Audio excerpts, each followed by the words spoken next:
जो लाइंस कहीं पर भी नहीं मिलती उनको हम पैरेलल लाइंस बोल देते हैं। आप इनफाइनाइट लेंथ तक इसको चलाते जाओ, लेकिन ये कभी भी ना इंटरसेक्ट नहीं करेंगे, मिलेंगी नहीं। अच्छा, अब ऐसी एक लाइन जो इन दोनों पैरेलल लाइंस को इंटरसेक्ट करे, जो इन दोनों पैरेलल लाइंस को काटे, उसको हम क्या बोलेंगे? ट्रांसवर्सल। ठीक है, तो ये जो LM है, LM इज ट्रांसवर्सल, और ये जो PQ और RS है, ये दोनों की दोनों लाइंस जो है वो एक दूसरे के पैरेलल है।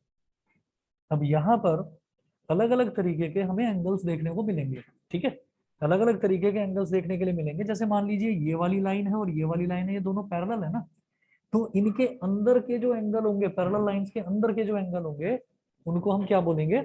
उनको हम बोलेंगे इंटीरियर एंगल्स। जो इनके अंदर के एंगल होंगे, इंटीरियर, इंटीरियर का मतलब जो भी अंदर होता है उसको इंटीरियर बोलते हैं, जो बाहर होता है उसको एक्सटीरियर बोलते हैं। एक्सटीरियर एंगल प्रॉपर्टी भी है पैरेलल लाइंस और ट्रांसवर्सल में, लेकिन मेरे सिलेबस में नहीं है, मुझे नहीं करना। ठीक है, तो मैं कहां तक कन्फाइंड रहूंगा वो मुझे देखना है। आप ये देखिए कि अगर मैंने कहा एक एंगल ये है, जिसको मैंने बोल दिया एंगल 1, एक एंगल ये है, इसको मैंने बोल दिया एंगल 2, एक एंगल ये है, इसको मैंने बोल दिया एंगल 3, और एक एंगल ये है, इसको मैंने बोल दिया एंगल 4। तो ये चार ही तो इंटीरियर एंगल होंगे, और तो कोई नहीं हो सकता। समझ गए? अच्छा, एंगल 1 और एंगल 2, क्या इन दोनों का सम 180 डिग्री होगा? होगा, है ना? क्यों? क्योंकि ये क्या हो गया, ये एक लीनियर पेयर हो गया। तो angle 1 plus angle 2 is equal to 180 degree होगा, ये हम कर चुके हैं, लीनियर पेयर। अब बात करते हैं कुछ और, ये जो पैरेलल लाइंस हैं, इन पैरेलल लाइंस से हमको क्या क्या सीखने को मिलेगा। मैं ये कहूंगा कि ये जो ट्रांसवर्सल है ना, जो इन पैरेलल लाइंस को काट रही है, तो ट्रांसवर्सल के इस तरफ वाले जो एंगल है, ये वाला एंगल 1 हो गया, ये वाला एंगल 3 हो गया, तो ये दोनों इस ट्रांसवर्सल के एक तरफ है, लेफ्ट साइड है। और दोनों कहाँ पर हैं? अंदर हैं, यानी कि इंटीरियर एंगल्स हैं।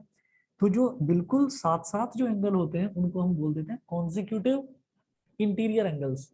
इंटीरियर का मतलब क्या हो गया?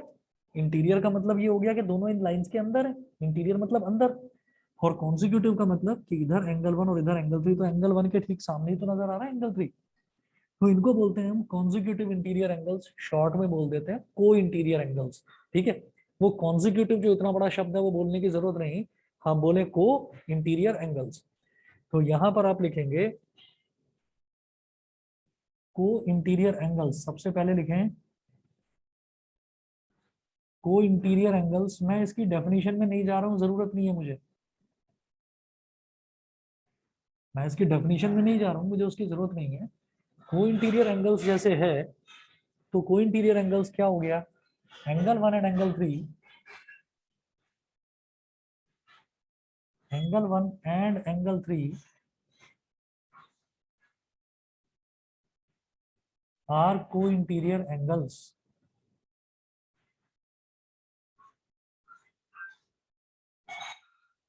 सिमिलरली ये जो ट्रांसवर्सल है, इसके राइट साइड में देखो तो एंगल 2 और एंगल 4 है, ये दोनों भी को इंटीरियर कहलाएंगे। समझ गए? एक तरफ है भाई, ये लेफ्ट साइड वाले को इंटीरियर, ये राइट साइड वाले हैं दोनों co interior. Angle 2 and angle 4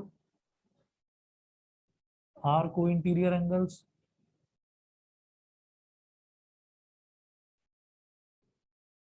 अब को इंटीरियर एंगल की प्रॉपर्टी क्या होती है कि sum of co interior angle is always equal to 180 degree. तो एक तो हो गया 1 और 3, एक हो गया 2 और 4, दोनों का सम कितना हो जाएगा? 180 डिग्री। ठीक है ना? तो हम क्या कहेंगे यहाँ पर?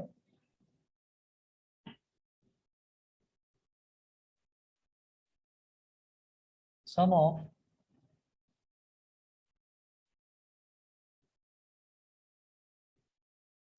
को interior angles, sum of co-interior angles is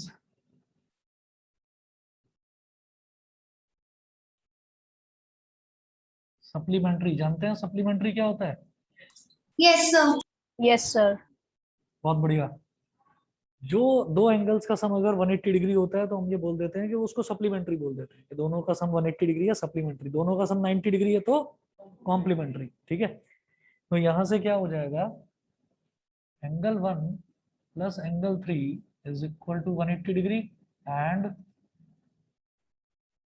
angle 2 plus angle 4 is equal to 180 degree.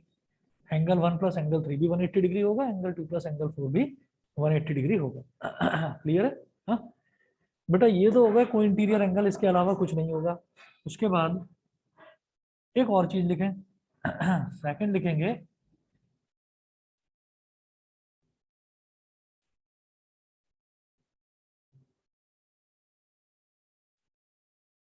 Alternate interior angles.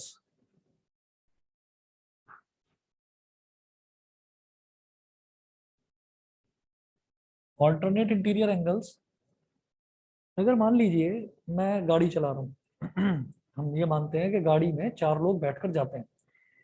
तो मैं गाड़ी चला रहा हूँ, आप ये सोचिएगा कि मैं एक पैसेंजर हूँ, फिर भाई मैं एक यात्री हूँ क्योंकि मैं गाड़ी में सफर कर रहा हूँ।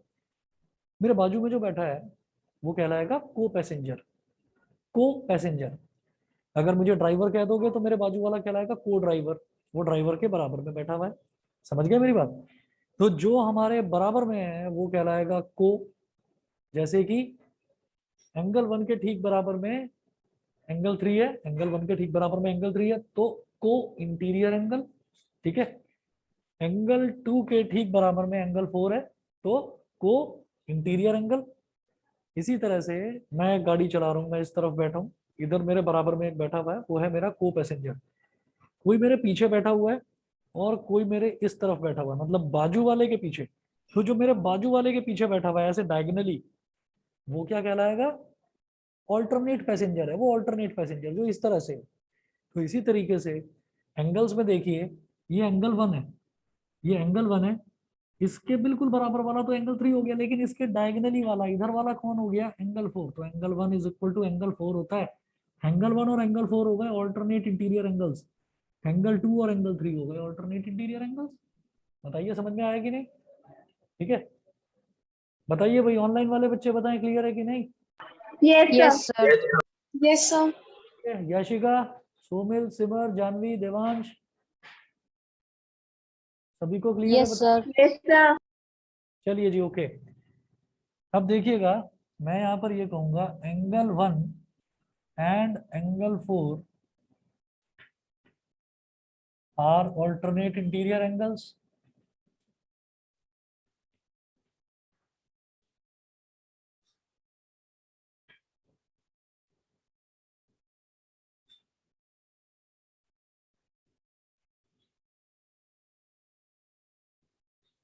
Angle 2 and angle 3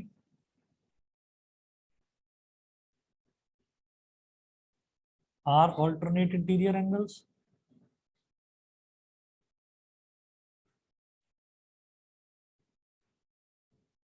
alternate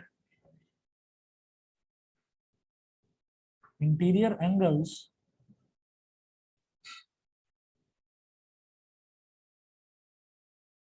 alternate interior angles are always equal.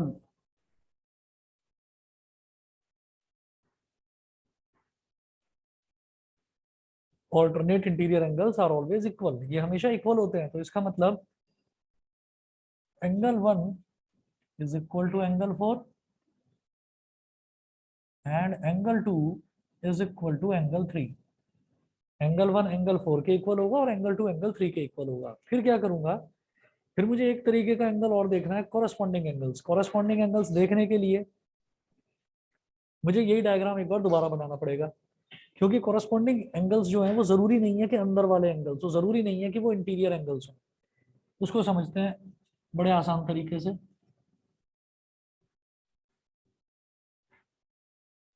ये एक लाइन हो गई पी क्यू, ये दूसरी पैरेलल लाइन हो गई आर एस। पी क्यू और आर एस। फिर क्या करा मैंने? यहाँ पर एक ट्रांसवर्सल ड्रॉ करी ऐसे, एल एम। अब हम क्या करेंगे? अब हम यहाँ पर और भी एंगल्स बनाएंगे, जो बाहर वाले एंगल्स हैं मैं वो भी बनाने वाला हूँ। Angle 1, angle 2, angle 3, angle 4। फिर इधर करेंगे एंगल 5,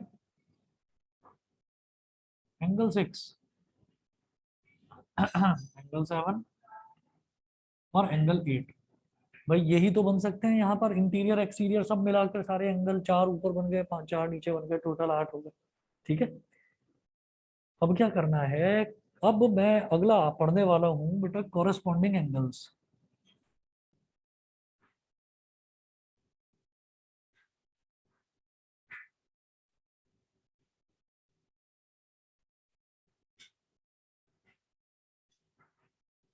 यहां पर लिखें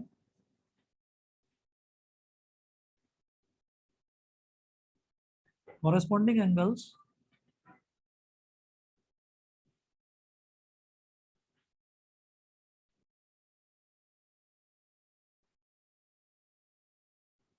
corresponding angles are always equal. Corresponding angles भी हमेशा इक्वल होते हैं, ऑल्टरनेट इंटीरियर एंगल भी हमेशा इक्वल होते हैं। बस ये को इंटीरियर एंगल हैं जिनका सम 180 डिग्री होता है। ठीक है, इसमें गलती मत करना, को इंटीरियर एंगल इक्वल नहीं होते, को इंटीरियर एंगल सप्लीमेंट्री होते हैं, यानी कि उनका सम 180 डिग्री के इक्वल होता है। ठीक है, अब जरा देखिएगा, जैसे corresponding angles are always equal मैंने बोला, तो कॉरेस्पॉन्डिंग एंगल्स को समझेंगे कैसे। देखो ये ट्रांसवर्सल है, ट्रांसवर्सल के देखिए कुछ चीजें हमको ऐसे देखनी है, लेफ्ट राइट ऊपर नीचे, ये 4 डायरेक्शन ही तो है बस। अगर मैं ऐसे खड़ा हुआ हूं तो मेरी 4 डायरेक्शन है, जो मेन डायरेक्शन है लेफ्ट राइट ऊपर नीचे, ये 4 डायरेक्शन हो गई। ठीक है, कोई टेढ़ी डायरेक्शन नहीं ले रहा हूं मैं। तो मैंने कहा ये वाला जो है ट्रांसवर्सल, इसके लेफ्ट साइड और ऊपर वाला एंगल, इसके लेफ्ट साइड और ऊपर वाला एंगल इस ट्रांसवर्सल का, ये 2 पॉइंट है ना, एक पॉइंट तो यहाँ पर और एक पॉइंट यहाँ पर। ठीक है, तो इस ट्रांसवर्सल के लेफ्ट साइड और ऊपर वाला एंगल क्या है, एंगल 1। फिर अगर इस पॉइंट पर देखूं तो इस ट्रांसवर्सल के लेफ्ट साइड के ऊपर वाला एंगल क्या है, एंगल 5। तो एंगल 1 और एंगल 5 सेम पोजीशन वाले एंगल है। सेम पोजीशन क्या है, ट्रांसवर्सल के लेफ्ट साइड में ऊपर की तरफ वाला एंगल। समझ गए, तो बेटा एक हो जाएगा angle 1 is equal to angle 5। Same position का मतलब होता है कॉरेस्पॉन्डिंग एंगल। दूसरा देखो, जैसे मैंने देखा लेफ्ट साइड और ऊपर वाला एंगल, ऐसे ही मैं देखूंगा लेफ्ट साइड और नीचे वाला एंगल, तो ट्रांसवर्सल के लेफ्ट साइड और नीचे वाला एंगल एंगल 3। फिर इस पॉइंट पर ट्रांसवर्सल के लेफ्ट साइड और नीचे वाला angle angle 8। Angle 3 is equal to angle 8। Left side तो कंप्लीट हो गई, लेफ्ट साइड का मैंने ऊपर वाला भी देख लिया, लेफ्ट साइड का मैंने नीचे वाला भी देख लिया। राइट साइड पर आ जाओ, राइट साइड का ऊपर वाला एंगल एंगल 2, इसके राइट साइड का ऊपर वाला एंगल एंगल 6, तो angle 2 is equal to angle 6।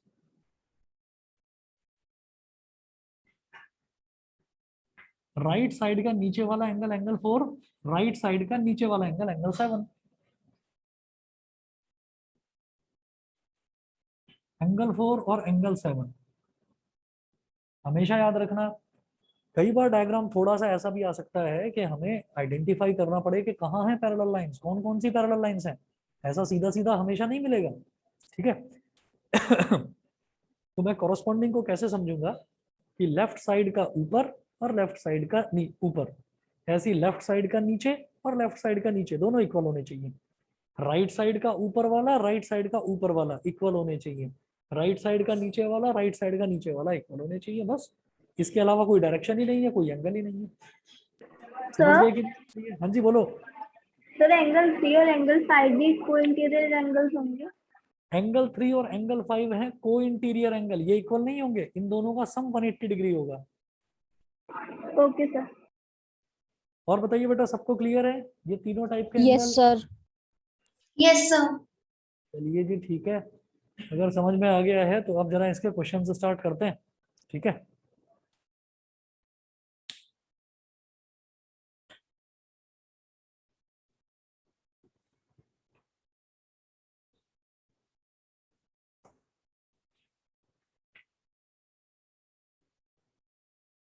Example number 4 है पेज नंबर 101 पर।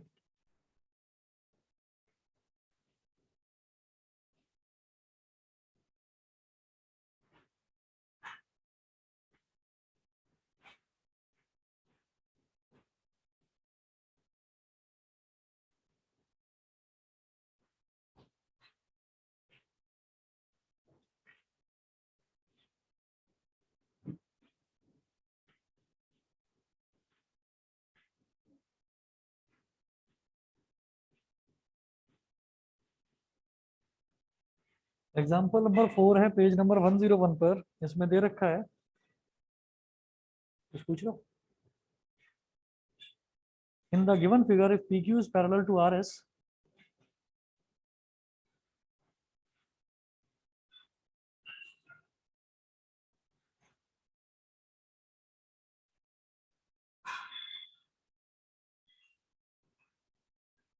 in the given figure if PQ is parallel to RS, comma, angle MXQ is equal to 135 degree,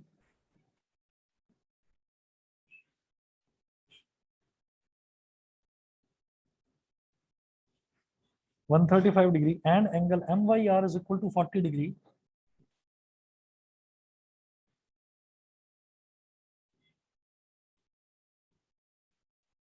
is equal to 40 degree, find angle XMY.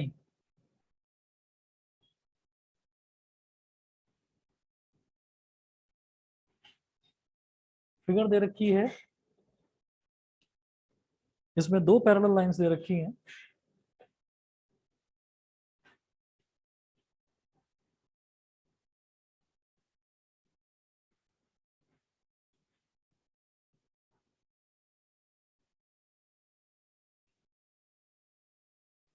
PQ और RS दोनों parallel हैं, lines दे रखा है, और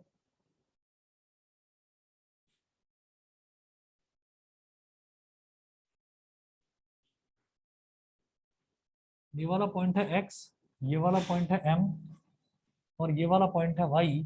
वो बोल रहे हैं कि मेरे को ये पूरा एंगल XMY निकालना है ना। मैं क्या करूंगा, और इन्होंने कुछ और भी दे रखा है, इधर दे रखा है 135 degree, angle MXQ 135 degree, MYR ये दे रखा है 40 डिग्री।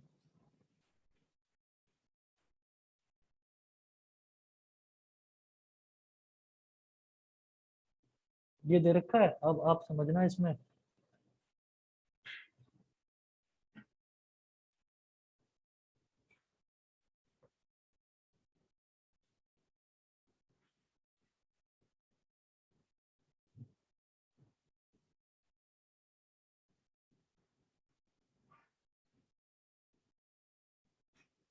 सबसे पहले लिखें construction,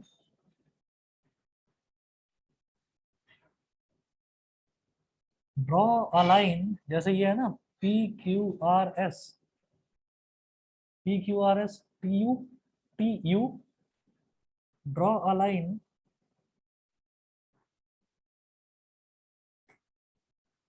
PU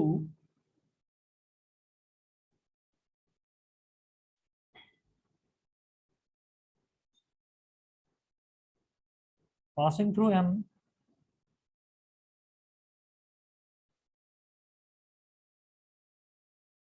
and parallel to PQ and RS as shown।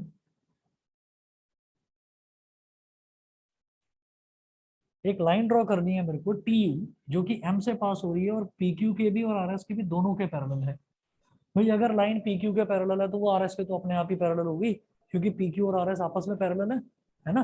तो मैंने एक लाइन ड्रॉ करी इस तरह से, देखिएगा,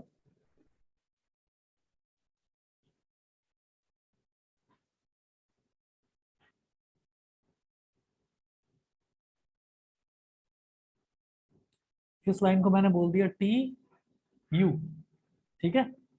अच्छा, अब मैं ये जान चुका हूं कि मुझे ये पूरा का पूरा ये वाला एंगल निकालना है ना। तो मैं ये कहूंगा कि इस वाले एंगल को बोल दीजिए बेटा, आप इस वाले एंगल को बोल दीजिए स्मॉल x, और इस वाले एंगल को बोल दीजिए स्मॉल y, ठीक है। इतने एंगल को स्मॉल x और इतने एंगल को स्मॉल y बोल दिया मैंने। और अब मैं एक चीज देख रहा हूं यहाँ पर,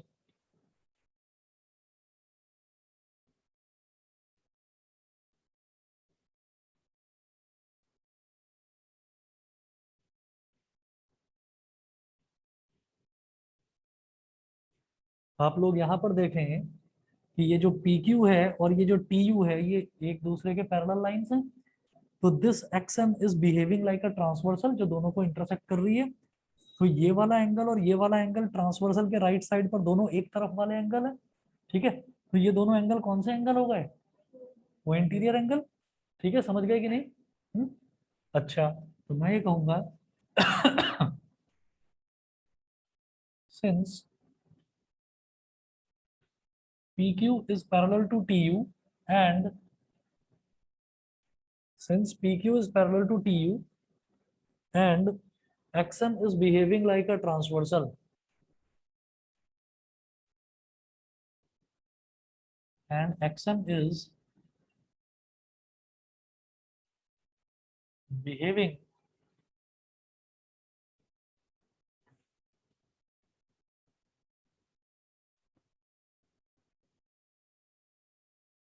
XM is behaving like a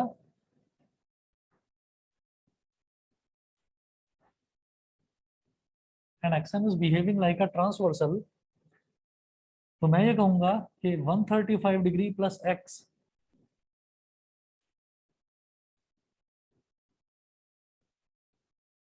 is equal to 180 degree. Reason में बस इतना सा लिख दीजिए, इंटीरियर को इंटीरियर एंगल्स हो गए ये। अब यहां से 135 को उधर ले जाओ तो x की वैल्यू आ जाएगी, x is equal to 180 degree minus 135 degree, तो ये कितना हो गया, 45 डिग्री हो गया। बोलो, क्लियर है? उसके बाद देखिएगा, since TU is parallel to RS,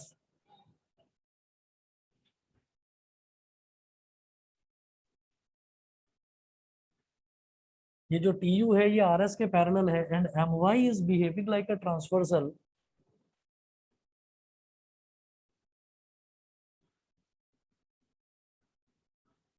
MY is behaving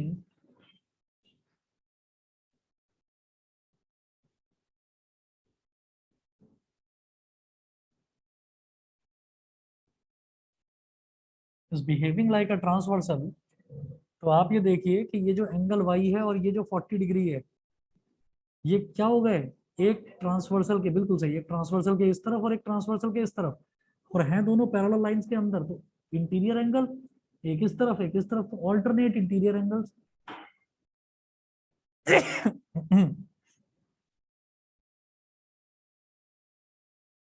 Y is equal to 40 degree, reason में लिख दीजिए alternate interior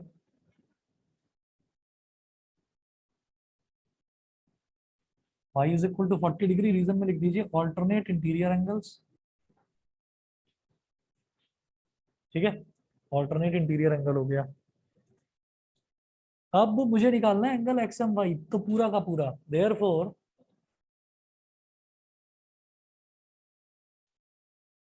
angle x M Y is equal to small x plus small y. Small x कितना है, 45 degree, small Y कितना है, 40 degree, तो कितना हो गया, 85 degrees. Angle x M Y is equal to 85 degrees. Clear है? हाँ, चलिए जी, ये हो गया हमारे पास, एंगल एक्स एम वाई आ गया। अब नेक्स्ट देखेंगे एग्जाम्पल नंबर 5।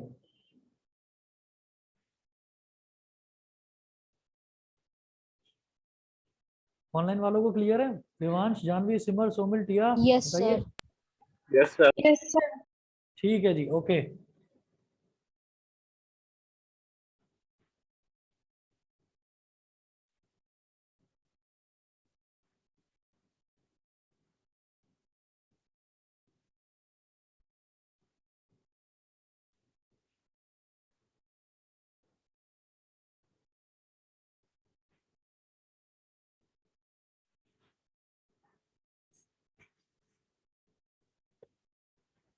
एग्जाम्पल नंबर 5 है, if a transversal intersects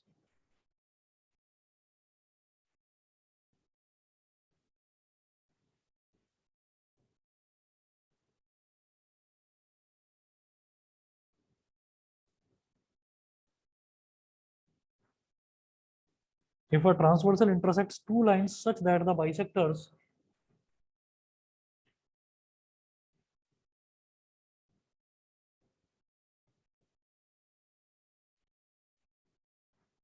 such that the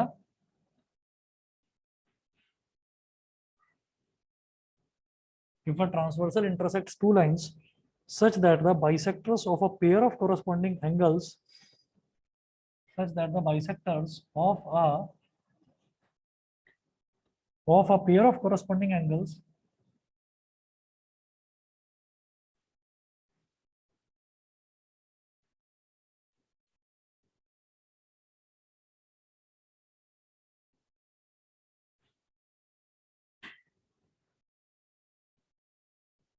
are parallel, comma, then prove that the two lines are parallel.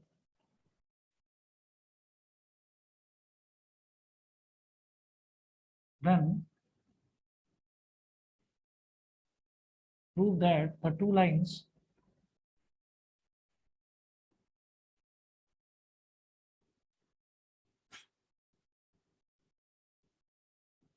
are parallel.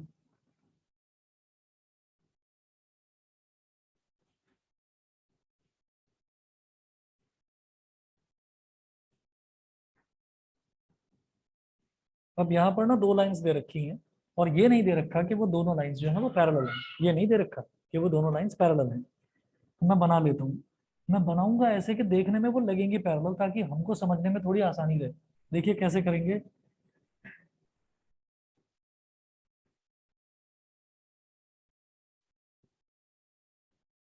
एक लाइन तो ये हो गई पी क्यू,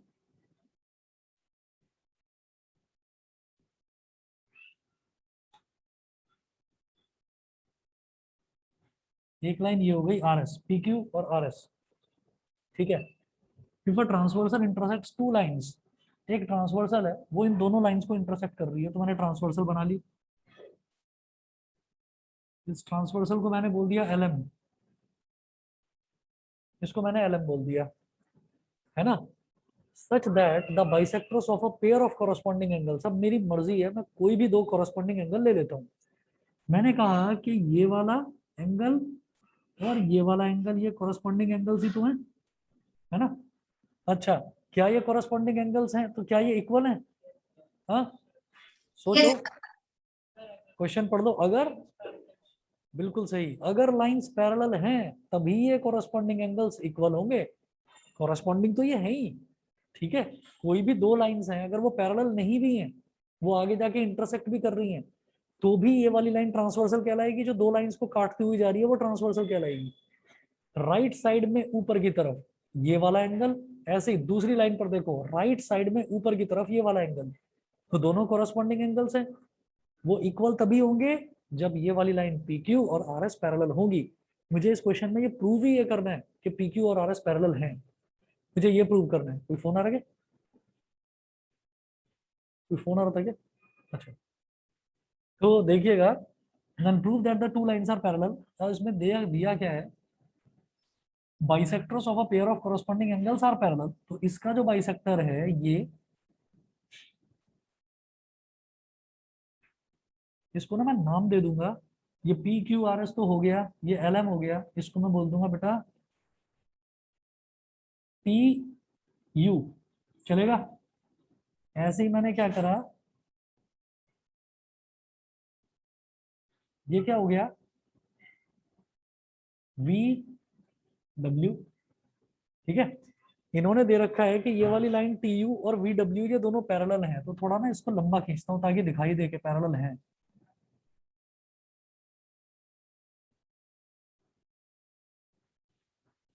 बोलो जी, समझ में आ गया? इतना क्लियर है? हाँ। अच्छा, ये बताए गए हैं कि ये जो एंगल है ना ये इनके बाइसेक्टर है, ऐसा बताया है इन्होंने। तो अगर ये वाला पूरा एंगल 2x था तो ये भी x और ये भी x, ये पूरा एंगल कितना हो गया 2x, है ना। अच्छा, और अगर ये वाला एंगल y था तो ये वाला भी y होगा, एंगल बाइसेक्टर। एंगल बाइसेक्टर का मतलब ये है कि ये वाली लाइन जो है ये जो भी एंगल बन रहा है उस एंगल को बराबर बराबर में डिवाइड कर रही है, बाइसेक्ट कर रही है, इक्वल इक्वल में बांट रही है। तो ये भी y ये भी y, ऐसे ये भी x और ये भी x, ये हो गया। अब देखिएगा, इन्होंने दिया है कि टी यू और वी डब्ल्यू ये दोनों की दोनों लाइंस पैरेलल हैं, ये दे रखा है। एक बात समझ में आ रहा है? हाँ? तो नोट करें, given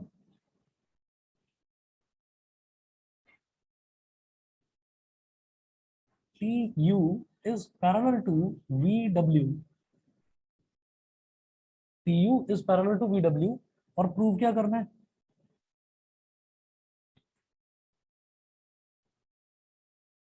To prove PQ is parallel to RS. अभी पता है कैसे प्रूव होगा?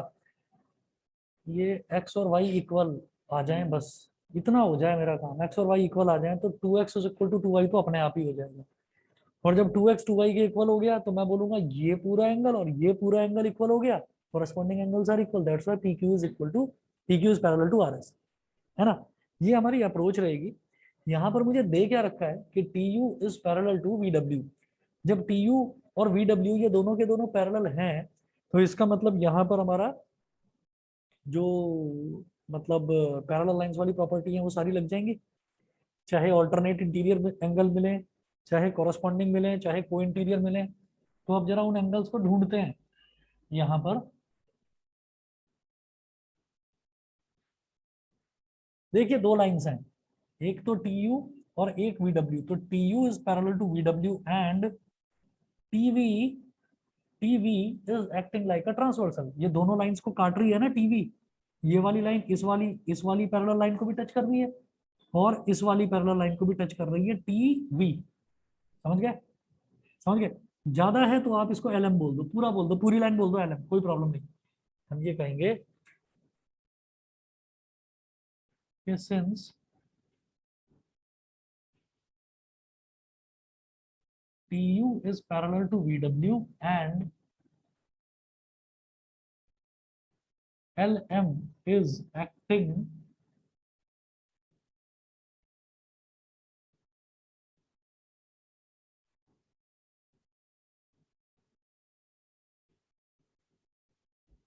and LM is acting like a transversal। तो ये ट्रांसवर्सल और पैरेलल लाइंस वाली सारी प्रॉपर्टी लग जाएंगी यहाँ पर।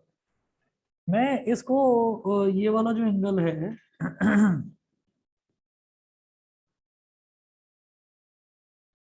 इसको क्या कहूँ?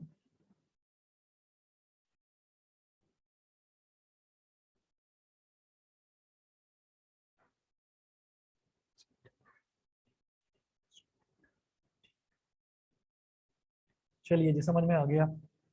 ये वाली जो पैरेलल लाइन है TU, ये इस ट्रांसवर्सल के साथ में एंगल कितना बना रही है? X, ऊपर की तरफ, ठीक है। और ये वाली जो लाइन है VW, ये इस ट्रांसवर्सल के साथ कितना एंगल बना रही है? ऊपर की तरफ, Y। सेम पोजीशन वाले एंगल हो गए, नहीं समझे? भाई देखिए, ये अगर इस तरह से देखा जाए तो ये ट्रांसवर्सल है, ये जो LM है ये ट्रांसवर्सल है, ये TU ट्रांसवर्सल के, TU जो है ट्रांसवर्सल के राइट साइड वाला हो गया ना, राइट साइड, और इस लाइन का ऊपर वाला, तो राइट साइड और ऊपर वाला एंगल क्या हो गया? X, ठीक है। फिर इधर आ जाएंगे, ट्रांसवर्सल यहाँ पे भी तो आ रही है और ये पैरेलल लाइन है VW, तो इस ट्रांसवर्सल के राइट साइड वाला और VW के ऊपर वाला एंगल कौन सा हो गया? Y, ठीक है। तो राइट साइड और ऊपर वाला एंगल X, इसके राइट साइड और ऊपर वाला एंगल Y, तो X is equal to Y हो जाएगा। समझ गए? अन्य नहीं आया समझ में? पक्का? मैं ये कहूंगा angle LTU, angle LTU is equal to angle TVW।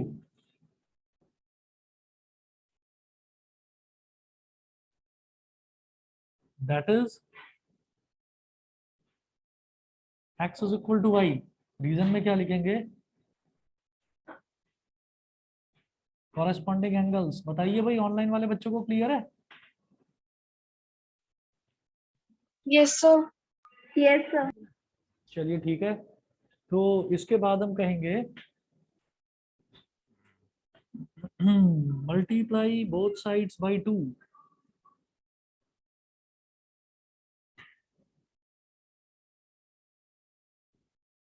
दोनों तरफ 2 से मल्टीप्लाई कर दो, तो ये जो x है इसका क्या हो जाएगा? 2x, और y का क्या बन जाएगा? 2y। तो ये पूरा एंगल 2x और ये पूरा एंगल 2y बन गया। तो जब ये वाला पूरा एंगल और ये वाला पूरा एंगल इक्वल है, that means they are forming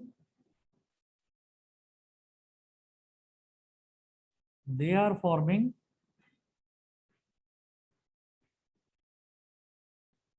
a pair of corresponding angles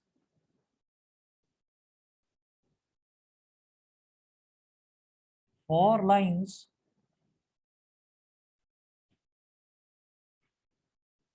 PQ and RS and transversal LM and transversal LM। ठीक है, तो ये पूरा एंगल कहाँ बन रहा है, आप ये देखिए, ये PQ वाली लाइन के ऊपर की तरफ और ट्रांसवर्सल का राइट साइड, तो ट्रांसवर्सल के राइट साइड और ऊपर की तरफ पूरा एंगल क्या बना, 2x। फिर इस ट्रांसवर्सल के राइट साइड और इस RS के ऊपर वाली तरफ कौन सा एंगल बना, 2y। तो इसका मतलब हमारा PQ और RS पैरेलल होंगे। ठीक है, it implies that PQ is parallel to RS, और यही चीज मुझे प्रूव करनी थी, हैंस प्रूव्ड। बताइए बेटा, क्लियर है? पिया, सोमिल, सिमर, यस Yes, sir. क्लियर है? हाँ, चलिए फिर आज इतना ही करते हैं, बाकी फिर कल करेंगे कंटिन्यू। ठीक है।